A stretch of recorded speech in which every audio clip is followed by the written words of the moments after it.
figured it out. So. Okay. Oh, we're live. I think we're live now. Wait, but why is it not coming up on here? Oh, wait, it is. Okay, perfect. All right. What is up, everyone? Today we are here with Nate from season 4 of Sequester. He got out there in the triple eliminations. Big super fan. Nate, how you doing? I'm doing great, man. How you doing? I'm doing good. I mean, you just got out of Sequester. I mean, how does that feel? So many regrets. I'm still like just thinking about the game and like I like Yeah. so many thoughts. Like I just yeah.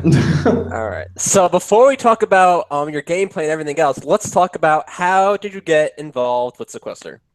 Okay, so I follow Rob as a podcast, and this season, obviously, Tiffany was on Big Brother, and someone mentioned over live feeds that she had been on Sequester and won, and I think it was Alex Kidwell that mentioned it, and I'm like, oh, this sounds interesting. I applied for season 3. I made it pretty far into casting for season 3, and then I didn't make it, and then I reapplied for season 4, and rest is history. I mean, that's the best when Yeah. you that was the same thing with me. Like I applied for season 1, didn't get on, then I applied for season 2, and it worked out There you well. go. Yeah. Yeah. So let's talk about okay, so you finally figured out that you're getting on the show, right? Is there anyone that you interview and you're like, I need to work with this person? I think like the major consensus here is that everyone wanted to work with Diamond, just based off of first impression.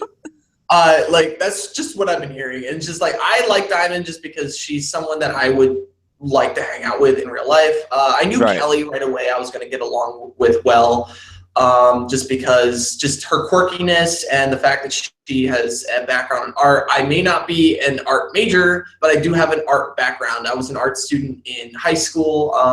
As I said on Twitter, I won a sculpture competition in high school, and then I'm a former architecture major. So, yeah. Yeah. Well, that's pretty cool. Yeah. So, obviously, are you more of a Big Brother fan? Are you more of a big Survivor fan?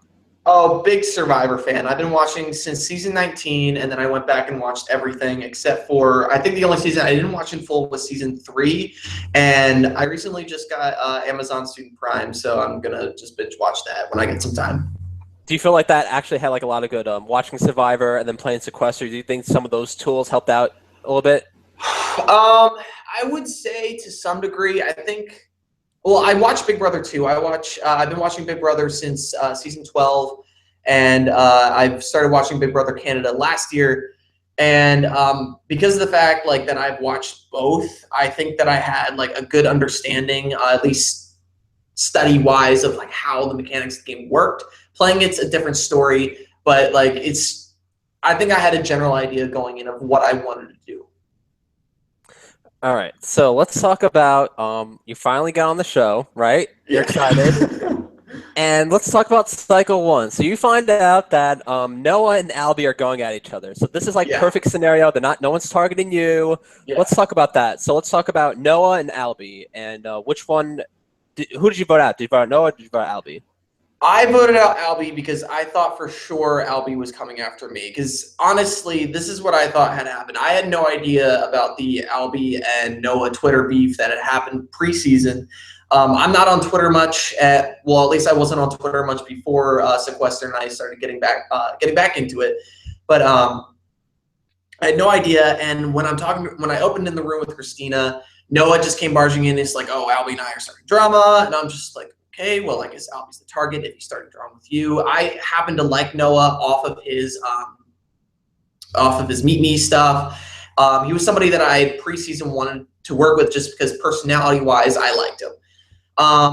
And I was like, okay, fine. And then I went around the rooms. I probably opened my mouth a little bit more than I should have night 1 in terms of trying to get people not on me and just trying to go after Albie. And then the fateful event happened between me and Albie where we got into that argument, which I think had a lot to do more with nerves than anything else. Yeah.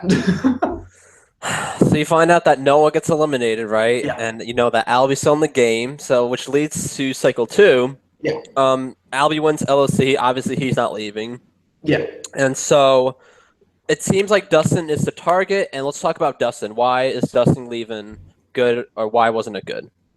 So going into the night, going into the competition, I wanted Dustin out. He was somebody that was slowly just kind of like getting higher and higher on my hit list as we got closer to Sequester. As I was doing more research on people, just because he was kind of like a wild card personality, and I could tell that like he was somebody that could think in terms of like taking it slow and trying to slow down the pace of the game. That's not really how I want my game to go. Dustin, I also saw, like, once we figured out who the 4-person alliance was, I saw him as kind of like the keystone of the alliance. And once we got him out, his whole alliance would kind of crumble. So for me, Dustin was the perfect person to get out, and that way we. Well, you said 4-person alliance. Who was this 4-person? From what my information was when I was in the game, it was Amanda, Dustin, Eli, and Diamond, which I'm pretty sure I'm right on that. And then Tim was just kind of like the 5th member. He was the +1. And because Tim was closest to Dustin, and then Amanda and Dustin were pretty close, and then Eli and Diamond kind of latched onto them, I felt like Dustin just had all of these connections, and therefore just, again, it would crumble. Yeah. So Dustin leaves, and then let's talk about cycle 3, because that was like probably the craziest cycle I've ever seen, and so quick too. Oh my gosh! Like, I was expecting a double. There wasn't a poll, and just based off of season 3, I'd only watched season 3. Yeah. I just kind of assumed the 3rd night would be a double, and I was going tonight wanting to get rid of Patty. If people were paying attention to what I was saying on night 2, I had been slowly just like dropping Patty's name a little bit, to the point where I was just making people aware that she was in the game. I was very aware of where she stood, and I think she knew that I knew that, because when I rewatched night 2, she wanted me out. She talked to Albie and was like, "We need to get him out," and I'm just like, yeah, that's why I want her out, because I knew that she could blow up anybody's game at any point. And honestly, I feel like Patty played the best game of season 4. It would, like, if we didn't get her out in the first double or triple, something catastrophic would have had to happen in order to get her out, which did. But like, that's why I want her out, because I knew she would win if we didn't get her out then. Right. So let's talk about that. So let's talk about the twins first. So at the end of cycle 2, you find out that Eli has a twin named Zeke. And how'd you feel about that? In terms of like numbers, like if you just saw numbers on the board and like seeing where people were aligned, the numbers didn't change at all. You still have 5 people on one side and 6 people on the same side if those numbers stayed the same. And however, I saw Zeke as a different person from his brother. Based off of what I knew, I'd only talked to Zeke throughout the entire time. So I was like, I felt like I had a good connection with him. So to me, Zeke was somebody that was pretty approachable, and I didn't really get Eli, I think, as much. So he wasn't someone that I wanted to work with necessarily going into it, because he just, based off his Meet Me video, I was just like, this person can't be real. Like, there's no way that somebody believes this. And like, just his like nice guys finish first. There's no way going into a game like this. And then like looking into him more, I'm like, yeah, like there's no way that's a real personality. So I just didn't trust them to begin with. But yeah, I wanted to trust Zeke. Yeah. So let's talk about the 3 people that leave, including yourself. So the first person that leaves is Diamond. And did you know about that, or? Patty had told me to get out Diamond, but I was trying to get Patty out simultaneously. So I knew Diamond's name had come up. I just didn't know how frequently. And I also kind of underestimated Patty and Albie's connection. If I hadn't, I would not have told Albie that I was going after Patty that night at all. Like that, like if I'd known how close they had been, it was just, I just made that. I think that was kind of my mistake that night, and also not leaving the room as much as I should have. Right. So Diamond leaves, and we are down to 10 people. Yeah. Okay. So there's 10 people left. And we're up to the next part, and I think it's the luck competition. Yeah, the luck competition. I did not want to see that comp at that round, because it was different too. It was different from last season because it was weird. I was just like, when I saw that, I'm like, I know I'm going home. Like, if I don't win this, like at least put it in my hands where I can have some control over how well I do. Yeah. But it was just like based off the votes, like I knew just because I was towards the end, I was the last person to be shown before Diamond getting eliminated. And I'm like, I know I got votes. So like, and I had gotten votes pretty much every night leading up to that, I believe. So I was just like, and Amanda was in the room with me. Albie was giving me a weird vibe, and I'm just like, I'm gone. I'm so done. Like this is the end. Did you think that anyone voted to keep you, or? I want to believe some people did, but I am not certain. Based off of what people have been saying, I think I might have been the only person who voted for Patty. I'm not completely sure as of now. But yeah, I really doubt it just because people really, I think, just really wanted me out. People gave weird reasons. For example, like the big mouth thing. But I don't, because the big, like, me giving away information was to people that I wanted to trust, and to the people that I did trust. So I didn't give info to the other side. I never gave in like important information to Amanda, never gave it to Dustin unless I was saving my own butt, which I felt like I had to night one. Didn't give it to Eli or Zeke. Just kind of kept it to the people that I wanted to keep it to. Christina was right though. Like I would have blown up her game had I gotten the chance. For sure. I didn't trust Christina nearly as much as like some of my friends like were watching thought I did. I'm sorry, Christina, like now that I know her, like this is completely her. But when I first saw like her stuff, I'm just like, this person is plastic. There's no way this is real. Like this, like no one is this nice. And I was just proven wrong by that. I'm like just kudos for Christina for like seeing that and just going ahead with that. But I think it was like night 2, after night 2 ended, I was like I should have like easily just gone to bed right after. I'm like, the night worked out. I didn't really have to think too hard about the next night because I just kind of assumed it was a double, and I just couldn't fall asleep because I kept thinking, I'm like, I played too hard too fast. I think my exact thought was, I'll be lucky if I get the 7. Like that's what it was. So yeah, it's never good. I'm telling you right now. Like, take it from me. Yeah, it's just, they're very tricky. It's all about throwing out a name quicker than everybody else. And yeah. I wouldn't get discouraged about it because a lot of people said that you were gonna, like me and Paul thought you were gonna make it really far, and we thought that because we know that you are a super fan. We know you play games, and it was entertaining to watch you. You know what I mean? I as long as people have like a logic reason as to why they make the decisions that they do, they can say that they played. Yeah.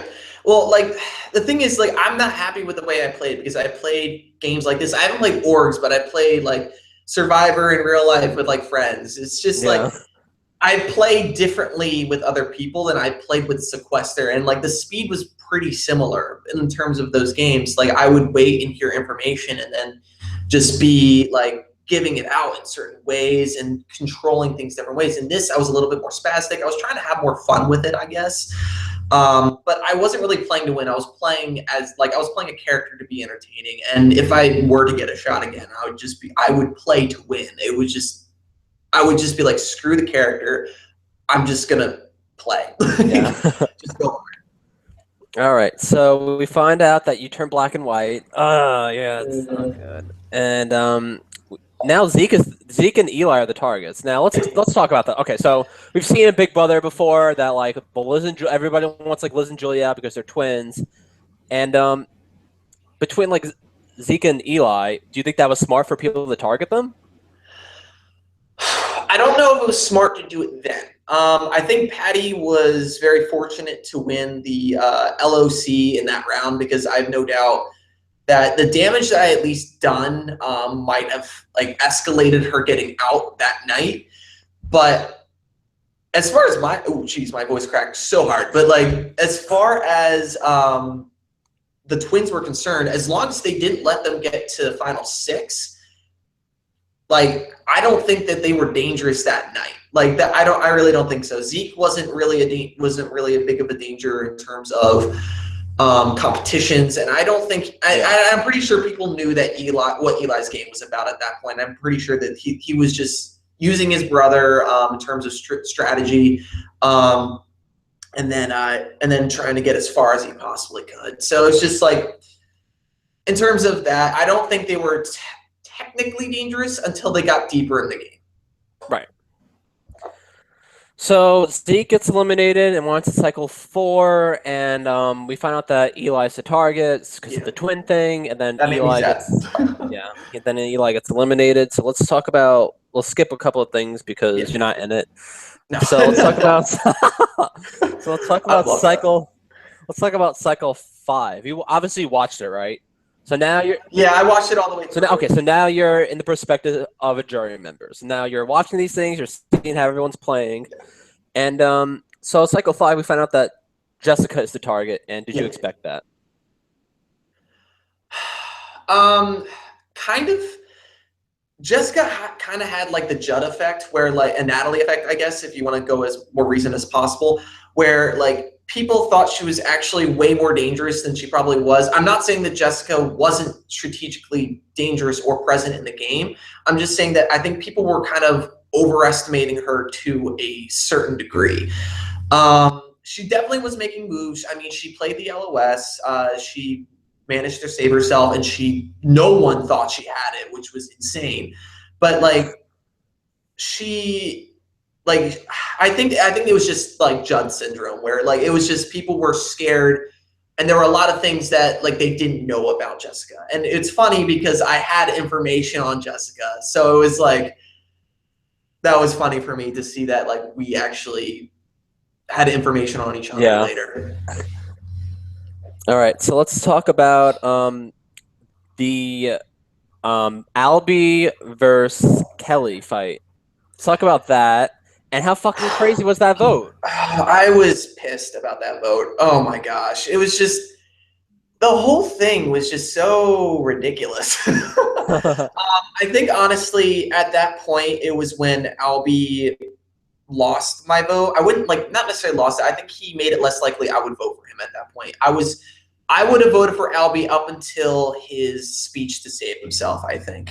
He was playing a very good game. I think he was being very respectful of people. I felt like night 1 was understandable, where he was freaking out at me. I felt that was fine. You have to respect him because you did, I saw you kind of threw his name out, so it makes sense. Yeah, I respected him. It was just until he made it personal, and that was like, that's where it kind of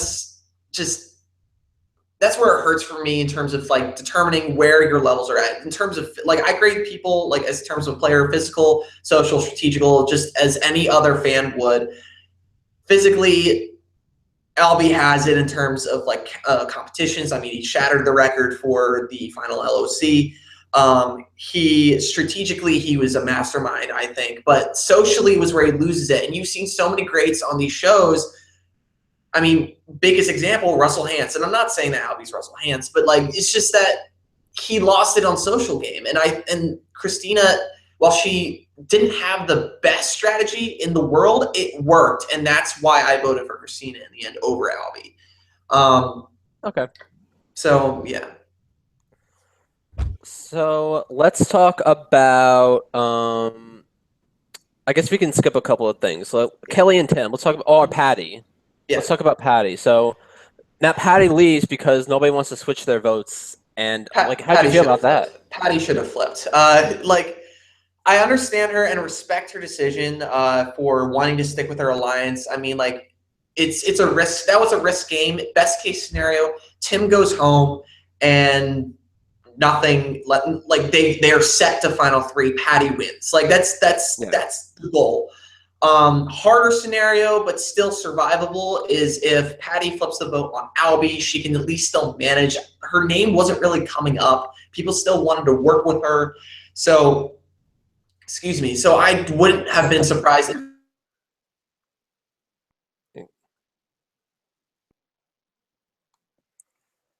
I think he cut off. Nate, yoo-hoo. Yeah, it was just, she probably should have voted him out, in my opinion, but I applaud her for trying to take a risk. Yeah. Okay, you can hear me, right? Because you were kind of cutting out. Okay, because you were kind of cutting out. It's okay. So let's just talk about the final three LOC. And you said that the reason why you voted for well, did you think that Amanda was going to get out? I thought it was very unlikely that Amanda was going to get through the final LOC. If she had, Amanda would have had, it didn't matter who she went to the end with, Amanda had my vote 100% if Amanda got to the end. Despite the fact that I knew she was trashing me on night 2, like I felt like she had been the most improved player throughout the entire season. She did what she had to do to get further, and socially her game improved tremendously throughout the game. And she proved that she could win challenges. So in terms of someone that I would have admitted had beaten me, I would have gladly admitted that Amanda had beaten me. And that didn't happen because I would have been ecstatic if Amanda had gotten to the end. But Christina and Albie being in the final 2 didn't surprise me at all. Yeah. All right, so let's talk about let's get more in depth about the Christina and the Albie side. So you said that you obviously you based your jury on social game, strategic game, and competitions, right? Yes. So you said that Albie killed competitions over Christina, right? Oh yeah, for sure. Okay, so he gets one. He beats Christina. Yeah. Now you said social game. Christina beats Albie. Yes. Correct. Yes. Now we have to talk about strategy. So you said that Albie played the better strategic game than Christina, or all the way around?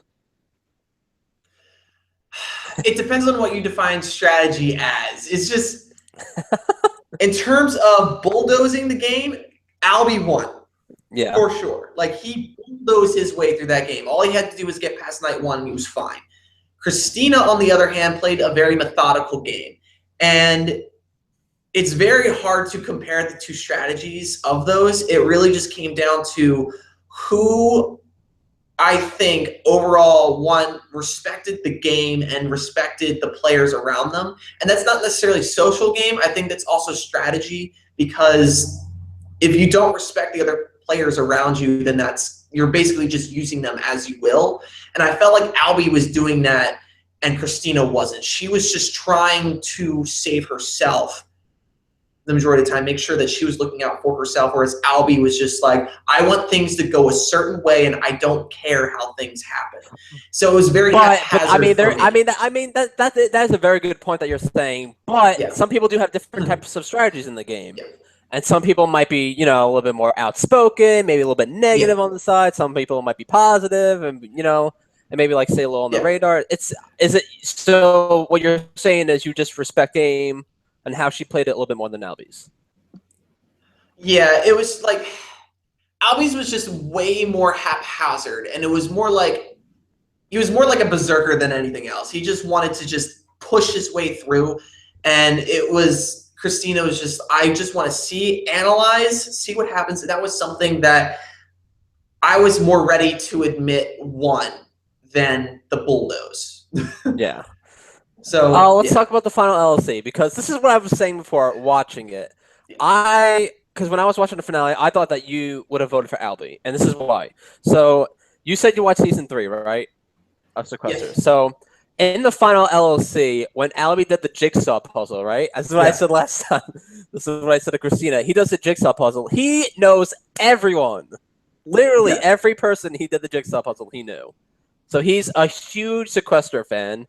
And he's huge on the Sequester fan. Whereas Christina, she was like, she didn't really know anyone too well, and she got second place. So between those two, it seemed like Albie maybe should have gotten maybe a few more jury votes, just because like he is passionate about Sequester. He knows all these people.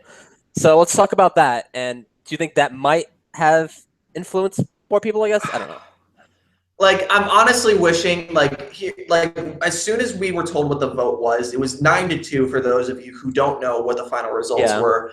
I think that's honestly a discredit to Albie's game, because he did play a better game than losing 9-2. It really should have been 6-5.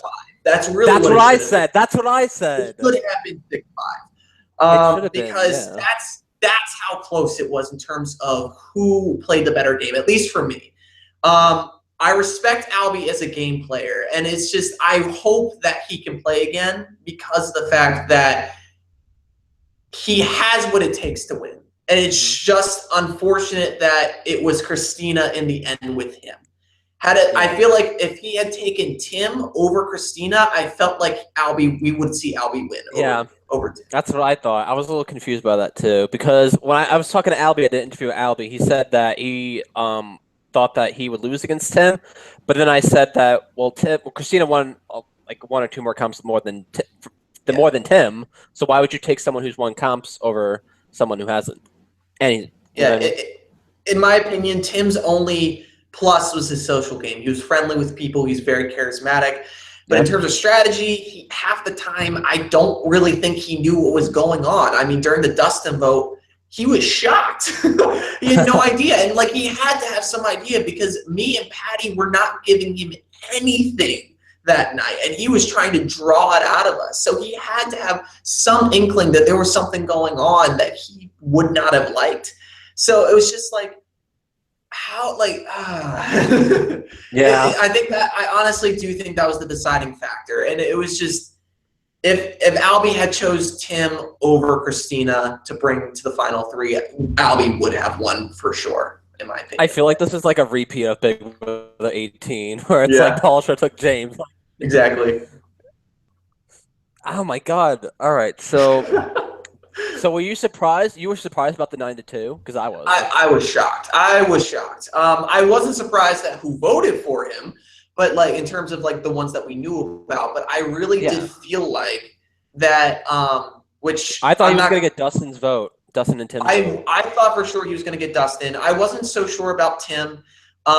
He almost had me. He really almost had me in terms of getting the vote. And he'll probably say that it was because later during the after party, I said that like I made a comment that Patty's speech didn't really help him. But in terms of what I decided my vote on, I wasn't paying attention to Patty. I honestly fell asleep halfway through that speech.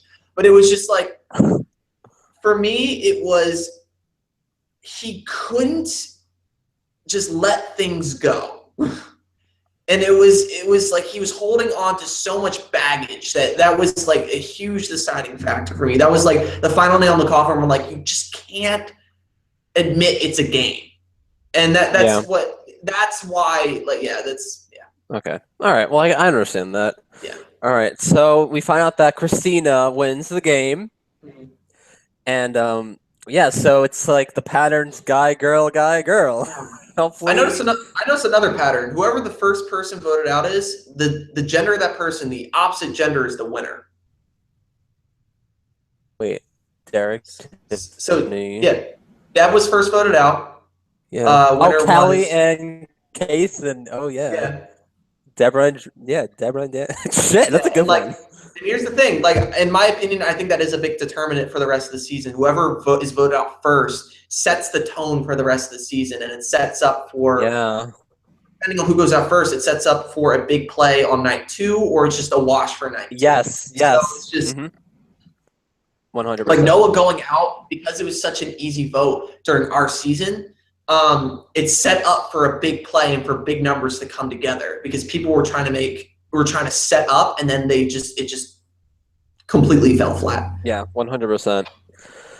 All right, so let's talk about what was the best moment you had in Sequester. Let's get away from the gameplay. We already know. Okay. I really enjoyed that time when like Patty and I were just kind of just not letting Tim get anything. But I think my favorite moment was just during night 3 was when Amanda and I were talking. I think it was during the first cycle of the night. And I'm just like, Amanda, why did you lie to me? And like during the previous night, I could tell Amanda was lying to me. In the beginning of the game, she was not a good liar. She improved as it went on, but in the beginning of the game, she was obvious. She wouldn't look at you. She wouldn't even look at the camera. She would play with her hair. Like, it was just like, come on, girl. Like, if you're gonna lie, at least try. Like, come on.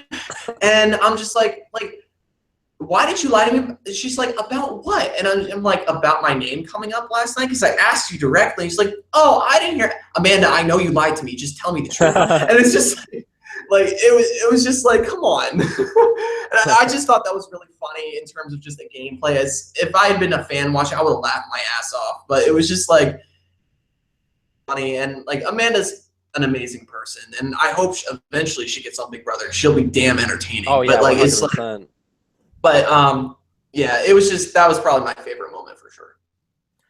All right, so getting on to more questions. Let's talk about which Sequester past contestant do you think you remind yourself as? Oh man, I honestly can't give a solid answer on that because Okay. I've only seen season 3. That's I've done research, but I haven't seen seasons 1 or 2, so I can't really give an honest answer as to who I'm most like. So it's just, or at least an unbiased like answer. Yeah. All right. So other than that, you're who from Big Brother 2? Because we want to talk about that too, about the rumor that was spreading before that. Excuse me, could you repeat that? I didn't hear it. Yeah. All right. So who from Big Brother do you relate to the most? Okay, so I really enjoyed Tim Dormer on Big Brother Canada 4. This is going to sound extremely unpatriotic, but I actually enjoyed Big Brother Canada more than Big Brother USA. But Tim Dormer, I absolutely love. And it's not necessarily because of like I think they're better players. There's other reasons, but it's just I relate to Tim Dormer the most. I like Nick Uhas in season 15, which it's like, who's Nick? He was like the second one out. Yeah, but like, I know. I feel like it just got fucked. Yeah, oh, big time. And then Enzo is like, he's my favorite player of all time for sure. So it's just, yeah. All right. So let's talk about future Sequesters. So if you had to name one new twist that Sequester should do and one maybe theme for next season, what do you think it should be? I would love there to be coaches, first off. I would love for that to be a theme. In terms of a twist, because we had everything. We've got twin twists. We got fucking Vanessa's sister. We got Andrew Gordon. I would love to see how the pairs twist works out. Like they kind of did it, like not the love couples twist from BB8 or whatever the hell that season was. It was yeah, and I would love it if they did it like BB13 style, but a little bit differently. I would love to see how they did it on Sequester. Like that would be interesting to me. So yeah, I think that's a good idea. Yeah. I'm trying to think of other good questions to ask you, but you kind of answered most of them. So what is new? Anything new coming up reality-wise? Reality-wise, I'm watching Survivor. For those of you who like are following Survivor, I am Team Mari right now. I really like Team Mari. Yeah. Wait, who? I'm sorry, I don't remember like the contestants like that well. Who is that? Mari, yeah, YouTube host. She's on the Millennials. Yeah. Millennials. Okay. I've seen her on YouTube. She's absolutely freaking hilarious. And can you send me a link of that? Oh, sure thing. Yeah. Okay, good. Yeah. All right, good. I'll put that in the description. She's absolutely freaking hilarious. I was happily surprised to find out that she is actually a super fan of Survivor.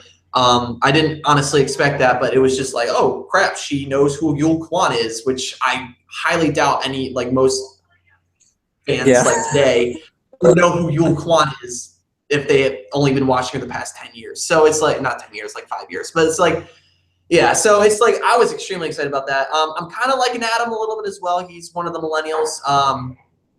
As far as the Gen Xers go, I'm looking at Lucy a little bit. We didn't see her a lot in the premiere, but you knew she was there, which I found interesting. Like there were a lot of shots of Lucy, but none that were confessional. So I was just like, huh, like she's present, but not present. All right. Well, is there anything else you want to say before we wrap this interview up? Because it seemed like you covered a lot. Let's see here. I'm hashtag Team Instinct. Extremely excited for Pokemon Sun and Moon coming out in November. So if you're a nerd like me, I tweet about Pokemon all the time. Let's see. Wait, do you have the Pokemon Go app? Yeah, I do. It's right here. Like I got my phone. What team are you on? I'm Instinct. Yellow. Oh, Team Yellow, really? Oh shit. I want Team Yellow. Oh, hell yeah. Yes. Yes. Yes. Got Yes. this. Timmy Instinct. I just love Zapdos, and that's why. But and then what else? If you want to follow me on Twitter, I'm at Hatzmania, HATZ Mania. I post random stuff that I think people will find funny. If not, if you don't think it's funny, don't follow me. Whatever, I don't care. So it's just like, so yeah, and that's my bit. So thanks for having me on, man. Yes, no problem. Thank you for having us. This has been Rally Room Podcast covering Nate 2.0. Until next time, guys.